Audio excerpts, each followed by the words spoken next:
I am not a cricket in a box. Welcome to my dojo. This is KungFuPizzaPrty, and I'm your host, Brandon Knight. And today, we're going back to the arcade, folks, as I sit down to review DOA, Dead or Alive, from 2006. Here on KungFuPizzaPrty, I seek to deliver high-flying action in 30 minutes or less and serve up some wisdom one slice at a time.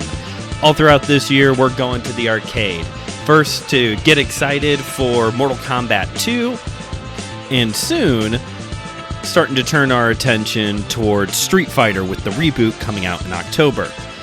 These summer months have allowed me, though, to experiment and check out some of the other fighting games that have come out over the years that have not produced entire franchises of films, which is certainly the case here today with DOA, Dead or Alive. Let's start first with the video game series before transitioning into the film itself, mainly because although this is a very popular, well-established fighting game franchise, for me, I wasn't very familiar with it, and there's a possibility that you, listener, you are not as familiar with DOA, just like I was. I do want to give a little bit of a shout out, just like I did last month when I reviewed Double Dragon. You can go back and check out my review of that film as well.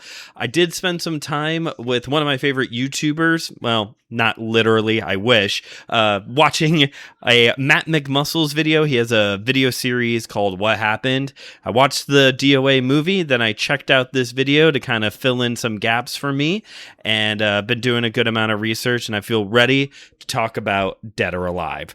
So Dead or Alive debuted in arcades back in 1996. It was then ported over to the Sega Saturn in 97, followed by the PlayStation in 98. Fight! In all, there are 6 mainline Dead or Alive games, with the most recent one, Dead or Alive 6, coming out in 2019. However, there was a remake re-release of DOA 6 that came out just last month.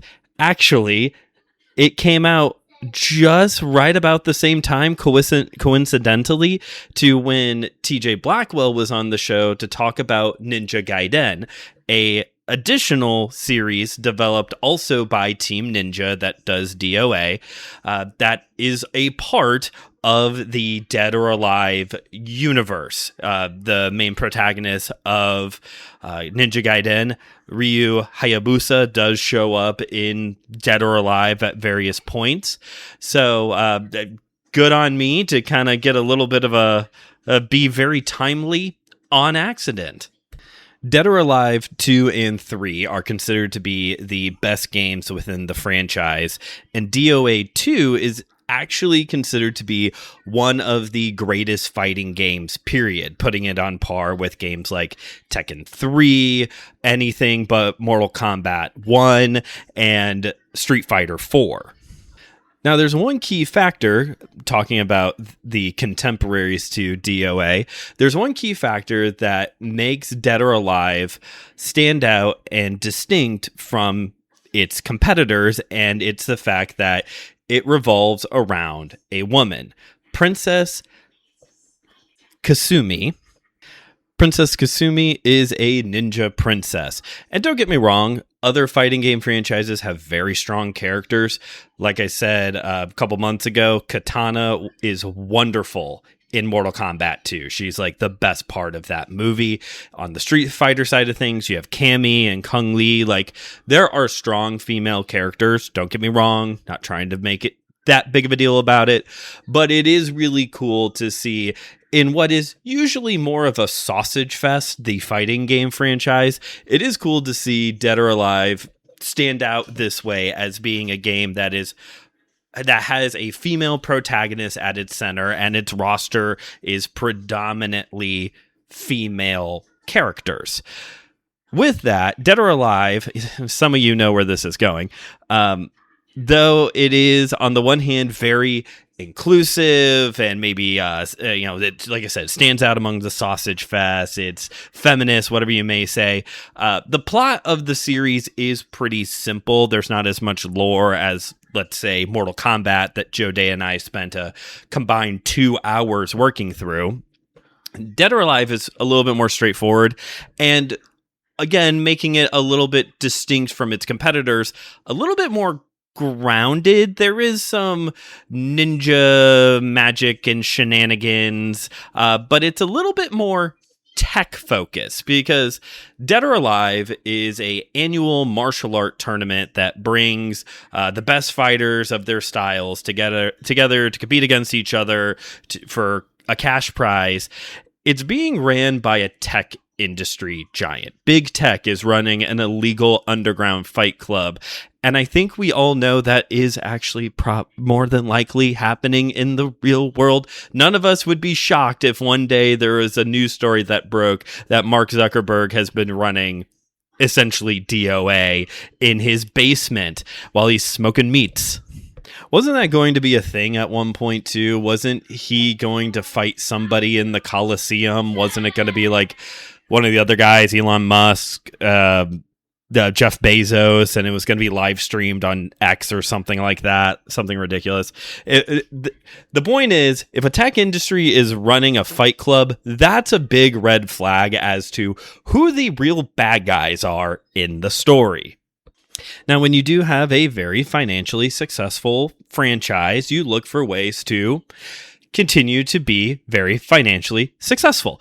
And so that's where this movie was going to fit in, but there is also a spin-off series to Dead or Alive, and this is the huge irony of having a game that is a more female-led and focused. Famously, or maybe infamously, depending on who you are, Dead or Alive has a very successful spin-off series called Dead or Alive Extreme Volleyball. The plot is essentially this. The tournament is over, so now all the women are going to go take a vacation together and go play some beach volleyball on an island. Here's a very successful, violent fighting game, and now Wii Sports Resort. Like, it's just a little odd, and being from the early 2000s, you can imagine it's pixelated boobies bouncing around like the volleyball is. The thing is, though, I've never gotten to play the extreme volleyball games. That's right, plural. There's multiple of these. But apparently, from virtually everybody I've heard from, it's a good game. They're good games by way of like the volleyball mechanics and how the game works and feels and all of it.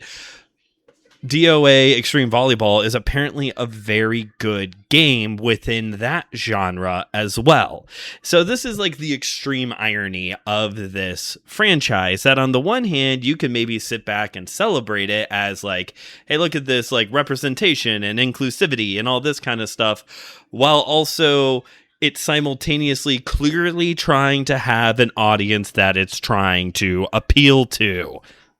It's a very interesting choice, for sure, regardless of the sexiness of it. It's a very interesting choice to go from fighting game to beach volleyball game in your spin-off series. It would be like if Call of Duty had a spin-off series instead of Nazi zombies. It was like, I don't know, like a poker game or something. You know what I mean? Just like, wow, we went from shooting bad guys during World War II to where we have a slots game now. All right. But speaking of interesting decisions, let's talk now about the movie focus of today's episode, DOA Dead or Alive from 2006. This movie is very firmly in 2006. This is an early 2000s movie. By the way, I refuse to call it the early aughts, as the kids are calling it nowadays. What does that even mean? No, it's the early 2000s. Deal with it. I wrote on Letterboxd for my review, which you can follow the show at KungFuPizzaPrty, that this movie is a Hong Kong action spy thriller with notes of Charlie's Angels, Kill Bill, and GoDaddy commercials. Do you remember the GoDaddy commercials from the early 2000s, or the Carl's Jr. Hardee's commercials? Who was that? The swimsuit model that was popular during that time? Kate Upton. That's a person and name I haven't thought of in a long time.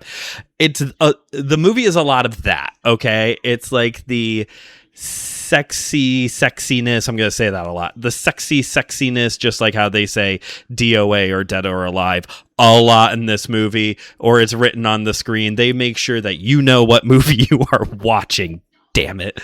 Anyway, so it's a lot of that, though, just like the sexiness, the allure of the female body. The Kill Bill reference isn't the fact that there's katanas being used, but the fact that there's a lot of feet shots in this movie. Who was the executive producer on this? Tarantino? He wasn't, but I would believe it if he was. Good Lord. That's like a thing, though, I've noticed, weirdly enough, more so because I've been showing producer Cooper children's programming from the early 2000s, the late 90s, early 2000s, stuff I would have watched or his mom would have watched. And it's kind of weird how open we were about showing feet back then, retrospectively, especially now where there's a whole online market for that, apparently. It's much like the ancient question of which came first, the chicken or the egg. It also is worth saying which came first, Tarantino or feet fetishes. So yeah, it's a sexy film, but it's still PG-13, so it's just a lot of like, close-ups of girls in bikinis or suggestive this, that, and the other thing. I was expecting the dialogue to be nothing but innuendos of people wanting to stick their katanas in things, but actually not at all. It is really just like the cinematography, how the movie is shot, what is the shots lingering on. That is the sexiness. But don't let that fool you. The martial arts aspect of this movie is awesome. The fights are really good. And part of that has to do with the director, the martial art movie legend himself, Corey Yuen. For those of you who don't know, Yuen was the fight director on Bruce Lee's Fist of Fury, one of his most iconic movies with some of his most iconic fights in them. He also was the director of Yes, Madam, one of the highest rated, if not the highest rated martial art movie on Rotten Tomatoes, starring Cynthia Rothrock and Michelle Yeoh. He was the director on the first two No Retreat, No Surrenders. He directed Jet Li's My Father is a Hero. Like he did a lot of work. And along with having a stellar director at the helm for this movie, the stars of the film, as we'll get to them here in a second, they spent 3 months in training prior to the film working on wushu, kung fu, and wire work. Yes, this movie has wire work, and I've talked about before, wire work's not necessarily my favorite thing. One thing I've noticed with a movie like this versus other films that do wire work, the thing that usually works for me is is how the film is shot. I need it to be sexy. I'm just kidding. I need the fight scenes to not just be like a wide shot of people zooming across the screen. If it's done at angles, then it just looks like acrobatics, which is what it's intended to look like. So we got a stellar director at the helm of this movie. We had people in training to do the work, and cast-wise, it's a pretty good group. No one necessarily like, hey, how did Christopher Walken get in this movie? Nothing like, hey, how did Kurt Russell get in here? But it's still a pretty interesting lineup. So let's get into that next. We're going to work through the cast and give you an overview of the plot simultaneously. So, as already established, our main protagonist here is somebody they made up for the movie. Nope, they didn't do that. They did not do that. They also didn't introduce a random magic system that had never existed prior to the franchise either. No, instead, we have Princess Kasumi. She is, again, the princess of ninjas in like a forbidden city kind of environment. Her brother Hayate competed at Dead or Alive the year prior and never returned. However, she knows good and well, no body, no crime. So she has managed to get an invite to this year's DOA and is going to figure out what happened to her brother. However, if she leaves the city, she will be regarded as a shinobi, and the leader, the general, the leader of the ninja army, whatever, Ayane, she is going to be required to hunt down and kill Kasumi. Luckily, though, she can handle herself, and also Hayate's best friend slash guy who has a major crush on Kasumi, which is a total bro code violation. We've all been there, but still, total bro code violation. He also has received an invite to compete at Dead or Alive, and although he's a little bit skeptical of Kasumi's theory that Hayate may still be alive, he is going to go along with her and try and help her figure this out. That best friend being Ryu Hayabusa. Hey, check it out. TJ and I were apparently wrong. We talked about in the Ninja Gaiden episode that there's never been like a movie series anime for Ninja Gaiden, but thankfully, since he is a part of the expanded universe of Dead or Alive, here we go. We do get a physical appearance, and he's one of the main characters for this film, at least. Acting-wise, we have Devon Aoki as Kasumi. She was also in movies like Too Fast, Too Furious and Sin City. And playing Hayabusa is Kane Kasugi. Kasugi has had a long career starring in Japanese and American martial art films, and he is the son of Sho Kasugi, who is the man responsible for Ninja Mania in the 1980s, starring in movies like Enter the Ninja and insert title that has the word ninja in it. Like, he's the guy who brought ninjas, made ninjas kind of this like mainstream B movie kind of genre. And lo and behold, his son is going to go on to play one of the most famous ninja characters in a video game series. That's cool. So that's plot A. Plot B then introduces our second female fighter, Tina Armstrong. Tina Armstrong is a professional wrestler, apparently a pretty successful one, seeing how she owns a yacht, but her dream is to win Dead or Alive to prove that she is a legitimate fighter. Her father is concerned about this, and so he sneaks his way into the tournament to try and keep his eye on her. He is also a professional wrestler. And I love when they introduce Tina Armstrong. She's on her yacht, and like pirates essentially like hijack the ship to try and like take it over. And the pirate captain is Robin Show. Hey, look, everybody. Third time this year I've brought up Robin Show, and get this, won't be the last time. We have one other video game movie to sadly get to. Legend of Kunley. Tina Armstrong is portrayed by Jamie Presley, who was at the time starring as Joy Turner in My Name is Earl. Like, this is going on. The show is like midway through its run when this movie was made. And although her dad, Bass Armstrong, the character is clearly modeled after Hulk Hogan, and he's doing Hogan Knows Best at the time, so I don't know why they couldn't get him for this movie. Instead, though, it's big sexy himself, Kevin Nash. I love when Kevin Nash shows up in a movie. I just love Kevin Nash in general. He's a great guy. Met him twice. Ask me about it sometime. I have good stories about meeting Kevin Nash. But like, he's so chill. He's just such a big, chill dude. You know what I mean? Anyway, finally in our C plot, and yes, all three women are going to end up working together because Charlie's Angels vibes.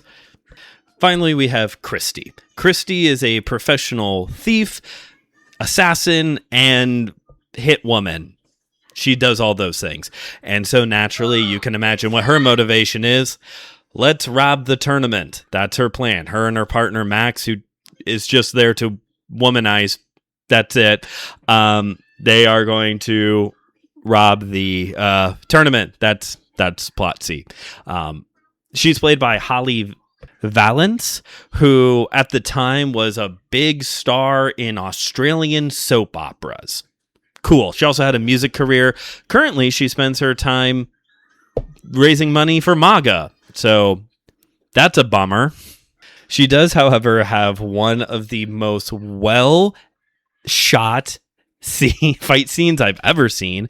So we're introduced to her. She had just taken a shower. She's in a towel now, and cops are at her hotel room. They're arresting her for some heist thing, and she's like, well, let me get dressed first. So she, sexy, putting on her undies, and then she goes to get her bra, and it turns into this fight scene. And again, PG-13, so you do get like a back shot, a little bit of a side boob, but the film is shot in a way that still the towel and her bra are used to censor the remainder of her boobs, which it's done really well. It's not campy like in Austin Powers when he's holding, or when the woman is holding like the cantaloupes, or he's got the pineapple in the, you remember that bit?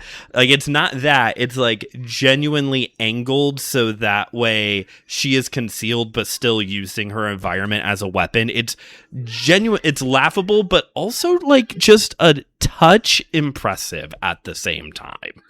Now, spoilers for a 20-year-old film, #release the Paul W.S. Anderson cut. Fun fact, he was actually slated to direct this movie first, but backed out because he had Death Race and Resident Evil something is, I don't know, one of the 82 Resident Evil films. So Hayate is alive, and the big tech industry has created essentially meta glasses that harnesses the abilities of the fighters and gives the wearer their fighting ability. That's not how physiology works, but anytime that kind of thing shows up. But yeah, so they all together, including Aine, who's so happy because she had a crush on Hayate. They're all, I'm almost out of time here. They're all super excited, save the day. By the way, the main bad guy, his name's Donovan. That was apparently a creative change that was made from the game series. But his scientist lackey, who eventually joins the good guys, Weatherby, he's played by Steve Howie, Vance from Reba. He goes from being a super jock in Reba to just being this total nerd who can't talk to any of the sexy women on this island.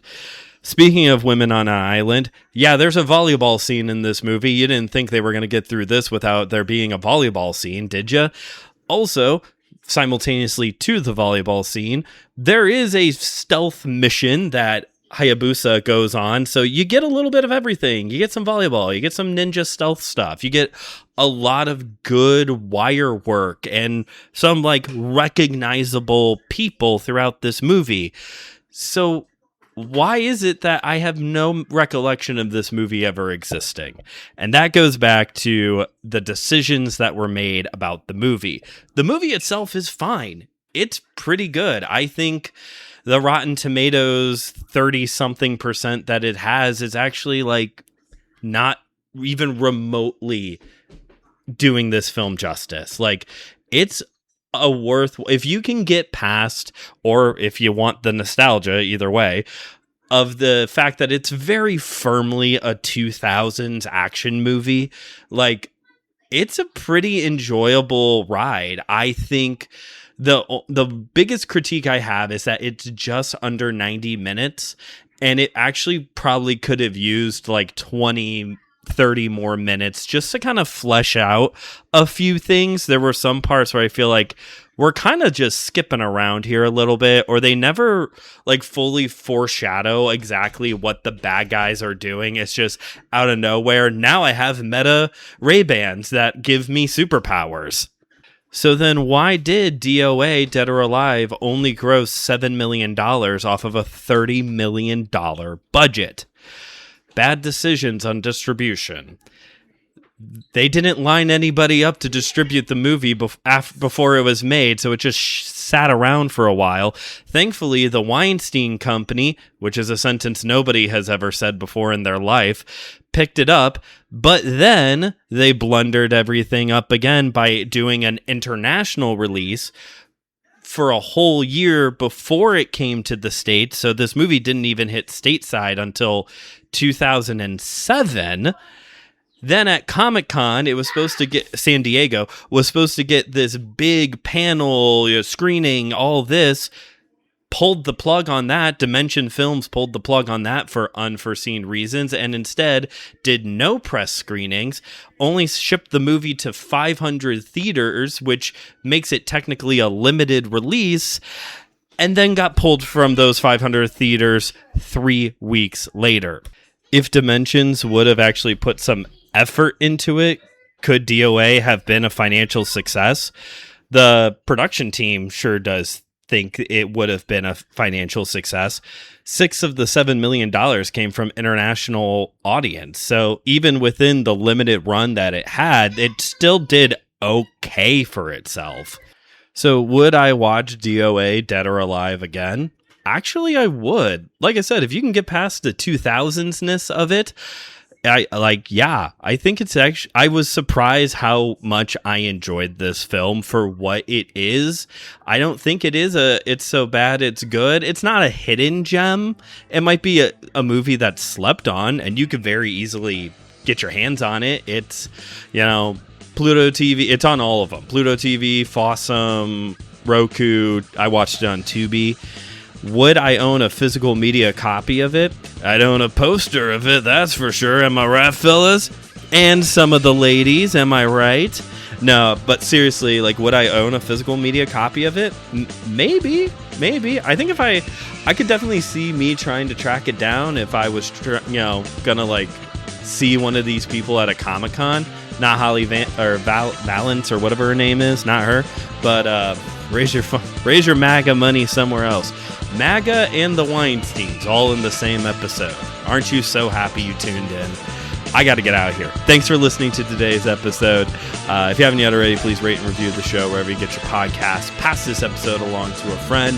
And check out the other shows here on the Ends Out Podcast Network. Follow the show on Instagram at KungFuPizzaPrty and my YouTube channel, Studio 219.